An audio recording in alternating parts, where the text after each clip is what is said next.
زندہ رہے گا اور خوش نصیب طبقہ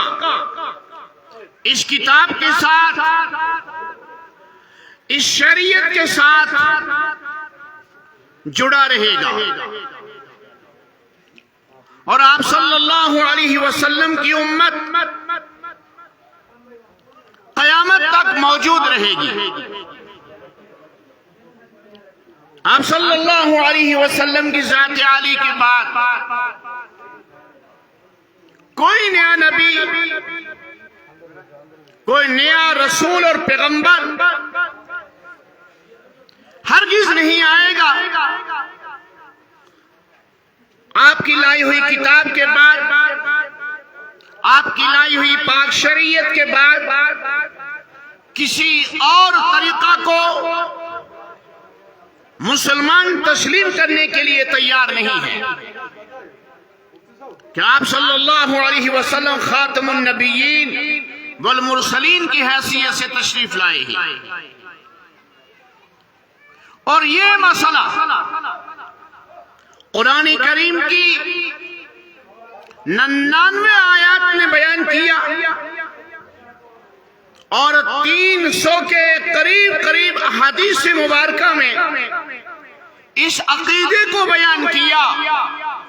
کہ اس کائنات کے آخری نبی اور آخری رسول حضرت محمد الرسول اللہ صلی اللہ علیہ وسلم ہی ہے، کوئی دوسرا نبی آپ کی ذات کے بعد آنے والا نہیں ہے۔ آپ صلی اللہ علیہ وسلم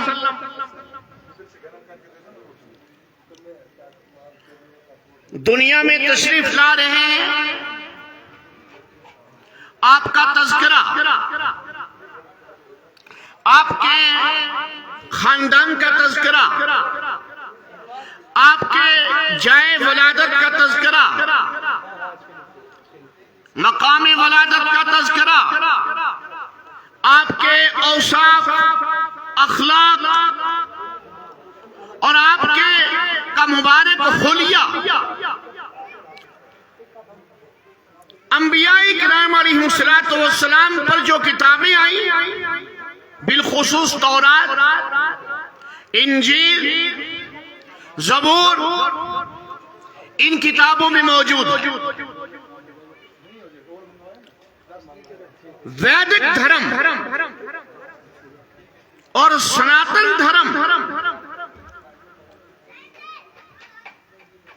ہندوؤں کی کتابوں کے اندر یہ قدیم ترین مذہب ہے،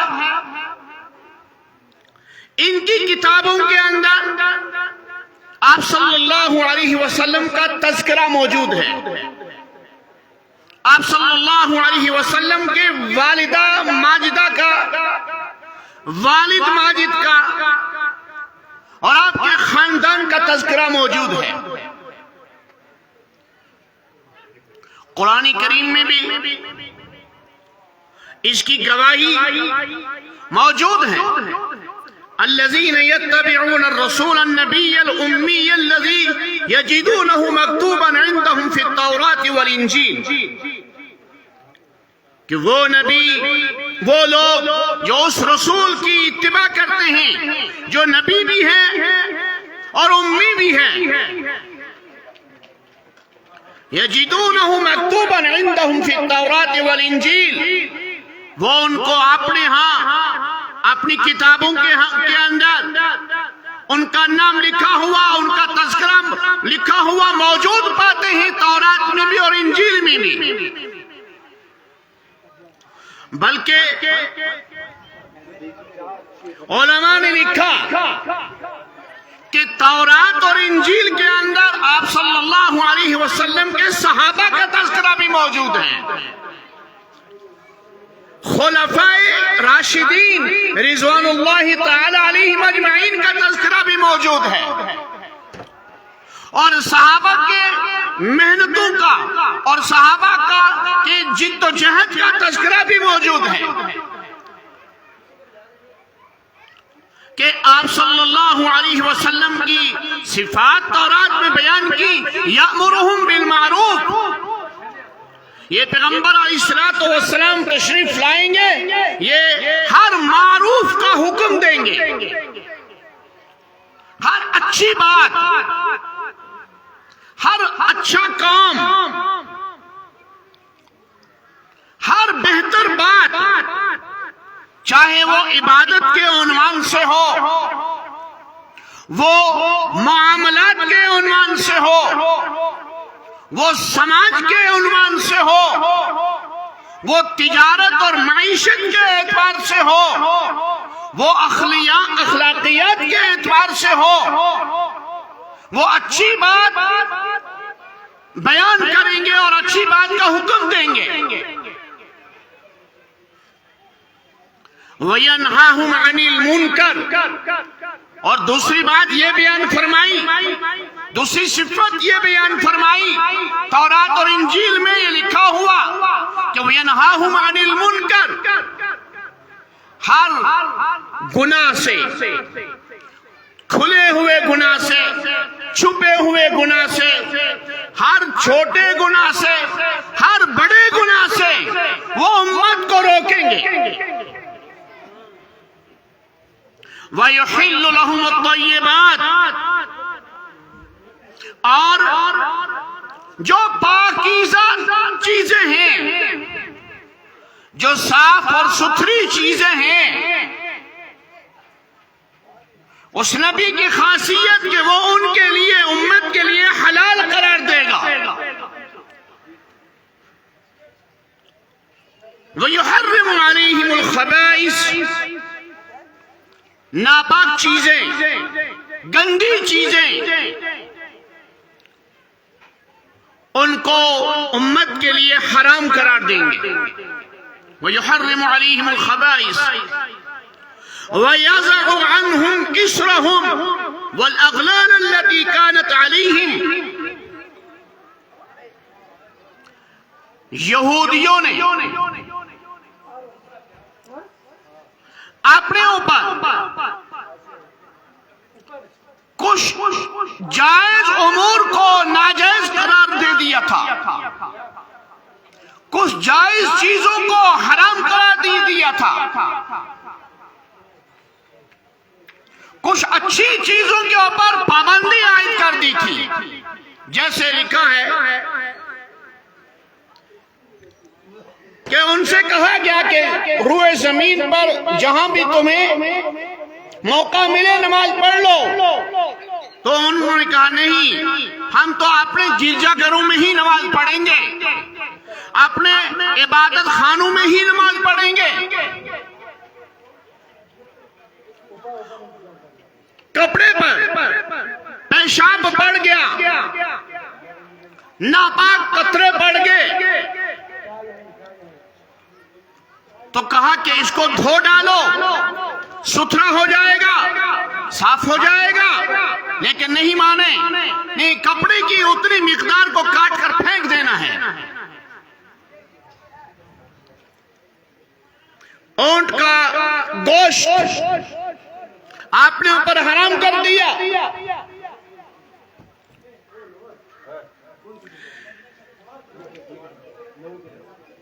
جانور کے جسم کے بعد اعضاء کی چربی اپنے اوپر حرام کر دی۔ اس طرح سے بہت سارے ایسی چیزیں تھیں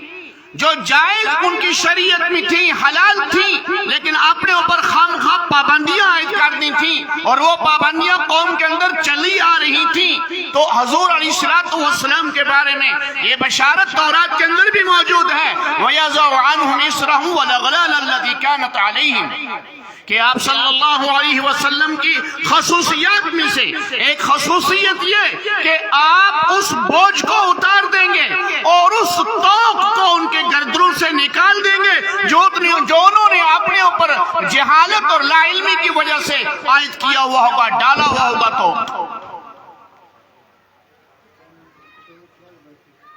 آپ صلی اللہ علیہ وسلم تشریف لائے،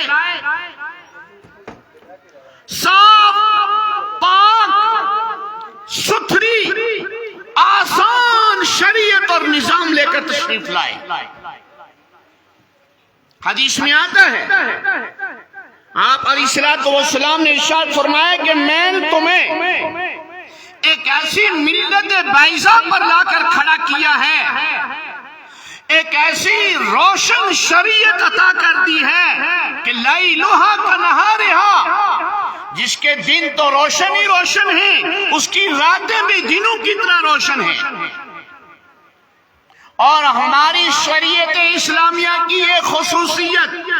یعنی نبی علیہ الصلوۃ والسلام کی شریعت کی ایک خصوصیت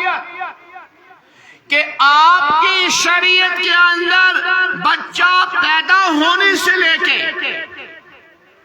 لحد میں اتارنے تک کے احکامات موجود ہیں، مسائل موجود ہیں۔ ہمیں زندگی گزارنے کے لیے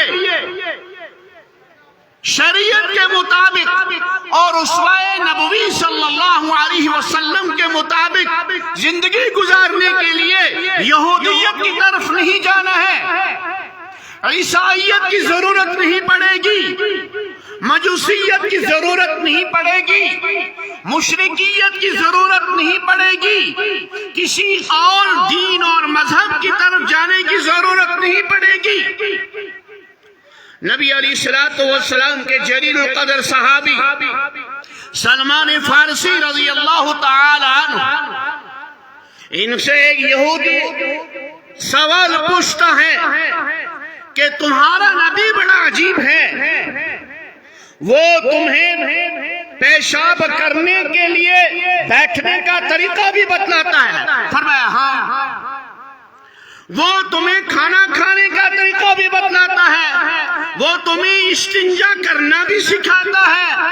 وہ تمہیں تمام چھوٹی چھوٹی باتیں بھی سکھا رہا ہے۔ فرمایا ہاں، ہمارے نبی کی یہ خاصیت، ہمارے دین کی یہ خاصیت ہے کہ اس میں چھوٹی سی چھوٹی باتوں کی بھی ہمیں ہمارے نبی علیہ الصلوۃ والسلام نے رہبری فرما دی ہے۔ اور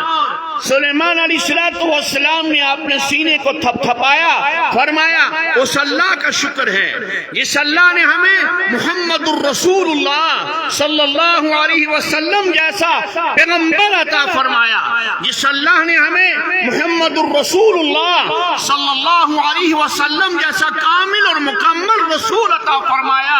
جس پیغمبر نے ہمیں پیدا ہونے سے لے کر مرتے دم تک زندگی کے اصول اور طریقے سکھا دیے ہیں، ہمیں غیر کے مذہب میں جانے کا محتاج ہی نہیں بنایا۔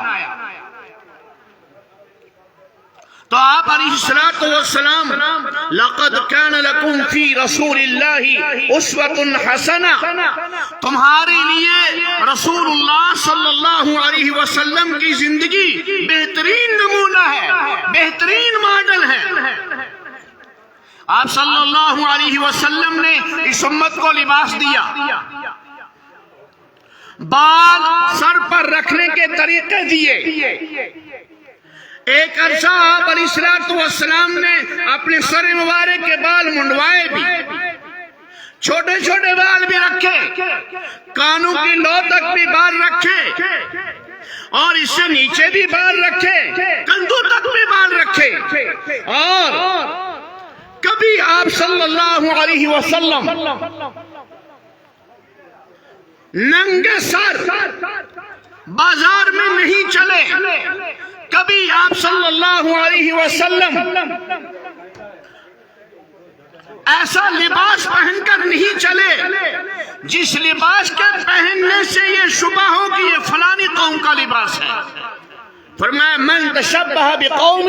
فہو منہم، جو جس قوم سے مشابہت اختیار کرتا ہے وہ انہی میں سے ہوگا۔ آج ہم دیکھتے ہیں اپنے نوجوان بھائیوں کو، نوجوان دوستوں کو، ان کے بالوں کی کٹنگ جو ہے وہ عجیب و غریب ہے، ادھر سے یوں کاٹا ہوا ہے، ادھر سے اوپر لے گئے ہیں، ادھر سے نیچے لے آئے ہیں، اور داڑھی تو چٹپٹ ہی ہے، اور اگر کسی صاحب نے رکھ بھی لی ہے تو اس کے لیے بھی الگ سے استرا اور الگ سے جو ہے اس کے لیے بلیڈ لگا دیا گیا ہے، یہاں سے نیچے، یہاں سے اوپر، یہاں سے نیچے، یہاں سے اوپر، کبھی مختلف قسم کے ڈیزائنز جو ہیں وہ داڑھی کاٹنے کے اور داڑھی رکھنے کے بنا لیے ہیں، مختلف قسم کے ڈیزائنز جو ہیں وہ بال رکھنے کے بنا لیے ہیں، مختلف قسم کے ڈیزائن کے لباس پہنے چلے جا رہے ہیں۔ تو حضور نے فرمایا من تشبہ بقوم فہو منہم، جو جس قوم سے مشابہت اختیار کرتا ہے وہ انہیں میں سے ہوگا۔ تو ہمارے لیے اللہ کے حبیب دو عالم صلی اللہ علیہ وسلم نے جو دین ہمیں عطا فرمایا ہے، مرتے پیدا ہونے سے لے کر مرتے دم تک، اس دین میں کسی بھی موقع کے لیے، کسی بھی فرد کے لیے ایسا نہیں ہے کہ ہدایات نہ ہوں، ہدایات موجود ہیں، اور ہمیں چاہیے کہ ہم پیارے حبیب دو عالم صلی اللہ علیہ وسلم کی ذات عالی کے دین پر خود بھی چلیں، اپنے بچوں کو بھی دین پر چلنے کی ہدایات دیں، اپنی خواتین کو بھی دین پر چلنے کی ہدایات دیں۔ تو فرمایا اس آیت کے اندر جہاں حضور علیہ السلام کے صفتیں اور آپ کے صحابہ کی صفات تورات میں اور انجیل میں بیان کیے گئے ہیں، بالکل اسی آیت کے آخر میں 4 حقوق مصطفیٰ صلی اللہ علیہ وسلم کو بھی بیان کیا ہے۔ ایسے اس پیغمبر دو عالم صلی اللہ علیہ وسلم کی ذات عالی کے لیے امت کے اوپر پہلا حق ہے فالذین آمنوا بہ، لازم ہے کہ ہم ایسے پیغمبر صلی اللہ علیہ وسلم کی ذات عالی کے اوپر ایمان لائیں، آپ صلی اللہ علیہ وسلم کی ذات عالی کو اپنا پیغمبر مانیں، آپ صلی اللہ علیہ وسلم کی ذات عالی کو اللہ کا آخری رسول مانیں، آپ صلی اللہ علیہ وسلم کی ذات عالی کو اللہ کا آخری نبی مانیں، آپ صلی اللہ علیہ وسلم کی ذات عالی کو اس حیثیت سے مانیں کہ آپ کے ذریعے سے اللہ نے ہمیں دین کامل عطا فرمایا ہے۔ ان الدین عند اللہ الاسلام، اور دین اللہ کے نزدیک اسلام ہی ہے۔ آج یہودیت بھی آ رہی ہے، آج نصرانیت بھی آ رہی ہے، آج کوئی دوسرے طریقے سے بھی مسلمانوں کے دین کے اندر رخنا ڈالنے کے لیے اور ایمان کو چھیننے کے لیے دوسری محنتیں بھی ہو رہی ہیں، لیکن عقیدہ اتنا مضبوط ہونا چاہیے، ہمارا عمل اتنا مضبوط ہونا چاہیے، ہمارا نظریہ اتنا صاف ستھرا ہونا چاہیے، ہم دوسرے کسی نظریے کو قطعاً قبول کرنے کے لیے تیار نہ ہو۔ تو نبی علیہ السلام کی ذات عالی پر ایمان کامل ہو، مکمل ایمان ہو، مکمل ایمان ہو، مکمل ایمان ہو۔ وَعَذَّرُوهُ، اور دوسرا حق بتایا کہ نبی علیہ السلام کی تعظیم، نبی علیہ السلام کی توقیر، نبی علیہ السلام کی تکریم، نبی علیہ السلام کی تعظیم، ایسی تعظیم جیسی تعظیم ایک امت، ایک قوم اپنے رہبر اور رہنما سے کرتی ہے، اس سے زیادہ تعظیم ہونی چاہیے۔ میں بتلاتا چلوں، آپ کو وقت ہونے جا رہا ہے، میں آپ کو بتلاتا چلوں، صلح حدیبیہ کے موقع پر حضور علیہ السلام مدینہ سے مکہ کی طرف عمرہ کرنے کے لیے تشریف لے جا رہے ہیں۔ صلح حدیبیہ کے موقع پر پہنچ کر آپ کو روک دیا گیا، آپ کے صحابہ کو روک دیا گیا۔ یہ لمبی بات ہے، میں صرف ایک نقطہ بتاتا ہوں، اور پھر اہل مکہ کی طرف سے عروہ ابن مسعود آیا ہے، عروہ ابن مسعود ثقفی آیا ہے، جنہوں نے قریش کے درمیان اور رسول امین صلی اللہ علیہ وسلم کے درمیان مصالحت کا معاملہ کردار ادا کیا ہے۔ یہ عروہ ابن مسعود کہتا ہے میں کسریٰ کے درباروں میں گیا ہوں، میں نے قیصر روم کا دربار دیکھا ہے، میں نے شاہ ہرقل کے دربار کو دیکھا ہے، میں نے شاہ حبشہ کے دربار کو دیکھا ہے، لیکن یہ کہتا ہے رب کعبہ کی قسم ہے جو محبت محمد کے صحابہ کو ان کی ذات سے ہے، وہ محبت میں نے کسی بادشاہ کے حواریین کے اندر نہیں دیکھی ہے۔ وہ کہتے ہیں کہ میں نے دیکھا محمد صلی اللہ علیہ وسلم تھوکنے کے لیے اپنے چہرہ مقدس کو نیچے کرتے ہیں، صحابہ تھوک کو ہاتھوں میں لے لیتے ہیں، محمد کریم صلی اللہ علیہ وسلم اپنا ناک جھاڑنے کے لیے تیار ہوتے ہیں، صحابہ ہاتھ لے لیتے ہیں، آپ کی نیند کو اپنے ہاتھوں میں لے کر اپنے منہ پر ملتے ہیں، اپنے کپڑوں میں ملتے ہیں۔ میں نے دیکھا محمد صلی اللہ علیہ وسلم جب تک بولتے ہیں ان کے صحابہ خاموشی سے سنتے رہتے ہیں، اور جب اشارہ ہو ہوتا ہے کہ بولو تم بھی، وہ ایسا بولتے ہیں، وہ ایسا بولتے ہیں، وہ اس انداز سے بولتے ہیں کہ دنیا کی زبانیں گنگ ہو جاتی ہیں۔ میں نے دیکھا کہ محمد صلی اللہ علیہ وسلم کے اشارے کے منتظر ہی ان کے صحابہ، جو عظمت میں نے محمد صلی اللہ علیہ وسلم کے صحابہ میں دیکھی، جو محبت میں نے محمد صلی اللہ علیہ وسلم کے صحابہ میں دیکھی، یہ عظمت اور یہ محبت اور یہ مودت اور یہ انسیت جو ہے یہ دنیا کے کسی دربار کے اندر نہیں پائی گئی ہے۔ یہ عروہ ابن مسعود ثقفی کا بیان تاریخ نے نقل کیا ہوا ہے، اور آج بھی تاریخ کی کتابوں کے اندر تاریخ کا طالب علم اس کا مطالعہ کرتا رہتا ہے۔ یہ تعظیم اور توقیر ہے پیارے حبیب دو عالم صلی اللہ علیہ وسلم کی۔ صحابہ سے حضور علیہ السلام کسی چیز کے معاملے میں پوچھتے ہیں، صحابہ جواب نہیں دیتے ہیں، صحابہ کہتے ہیں واللہ عالم بالصلاۃ، صحابہ کہتے ہیں اللہ عالم ورسولہ، اللہ زیادہ جانتا ہے اور اس کا پیغمبر ہی زیادہ جانتا ہے، ہمیں آپ سے زیادہ علم نہیں ہے۔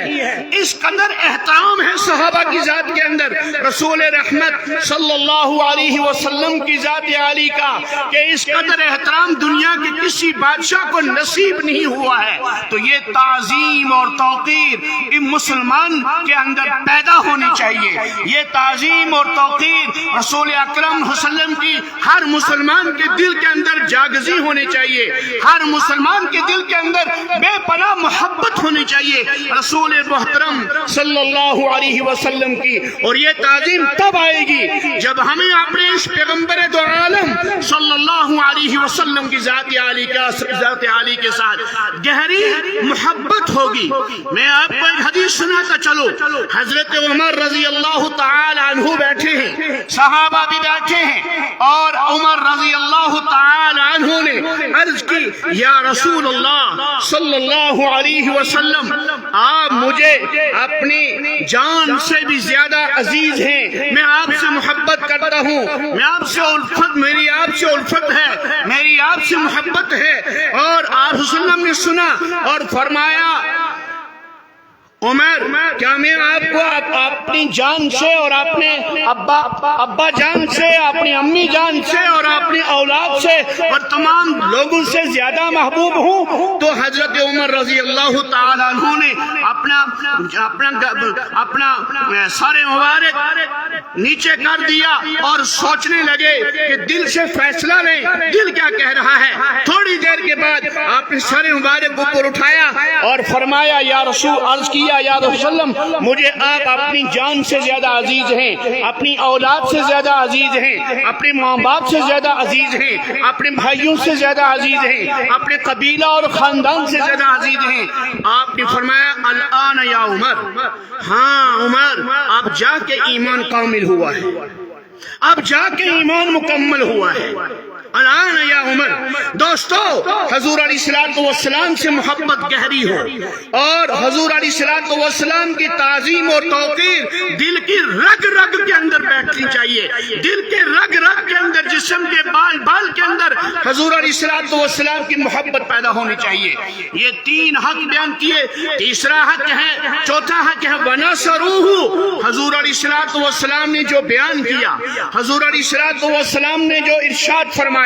حضور علیہ السلام کے دین کو جب بھی مدد کی ضرورت پڑے، جب بھی حضور کے دین کو، قرآن کو مدد کی ضرورت پڑے، نصرت کی ضرورت پڑے، مسلمان مدد کے لیے تیار ہو، اپنی جان اور مال کو لے کر مدد کے لیے تیار ہو۔ وَاتَّبَعُوا النُّورَ الَّذِي أُنزِلَ مَعَهُ، اور پانچواں حق بیان فرمایا کہ وَاتَّبَعُوا النُّورَ الَّذِي أُنزِلَ مَعَهُ، اس نور کی اتباع کرو۔ نور سے مراد قرآن مجید ہے، اس قرآن کی اتباع کرو، اس کتاب کی اتباع کرو، اس کتاب کے احکامات کو لے کر اپنی زندگی میں چلو، اس کتاب کو لے کر اپنے سینے سے لے کر چلو، اس کتاب کو اپنے گلے کا ہار بناؤ، اس کتاب کو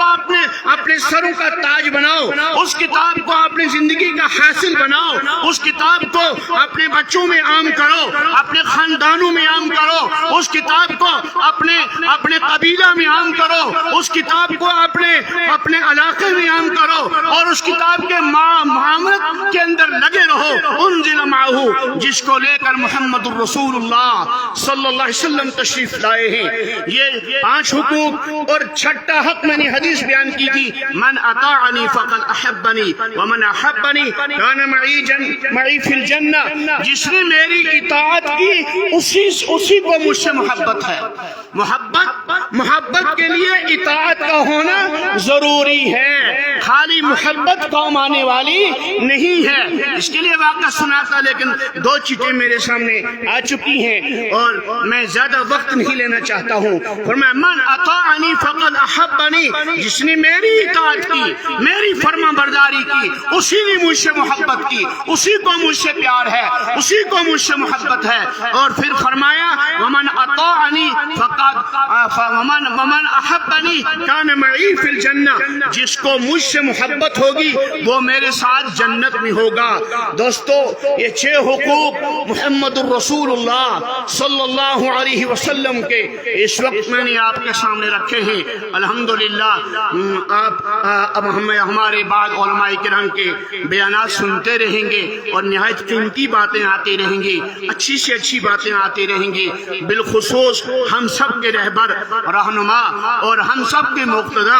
حضرت مولانا مفتی محمد ایوب صاحب شوپیانی دامت برکاتہ عالیہ کا بیان نہایت قیمتی بیان ہے۔ سبھی بستی والوں کو ان کے بیان میں حاضر رہنا چاہیے، نوجوانوں کو حاضر رہنا چاہیے، اور میری بہنوں کو بھی وہاں حاضر رہنا چاہیے، تاکہ وہ اچھی طرح سے مفتی صاحب کے بیان کو سن کر اپنی زندگی کے اندر چینجنگ لا سکیں، اپنی زندگی کے اندر بدلاؤ پیدا کر سکیں۔ اللہ تعالیٰ کہنے سننے سے زیادہ ہم سب کو عمل کی توفیق عطا فرمائے۔ وآخر دعوانا ان الحمدللہ رب العالمین۔ یہ عرض کرتے ہوئے مولانا محمد سلیم الدین صاحب قاسمی سے کہ وقت زیادہ ہو چکا ہے، معذرت خواہ۔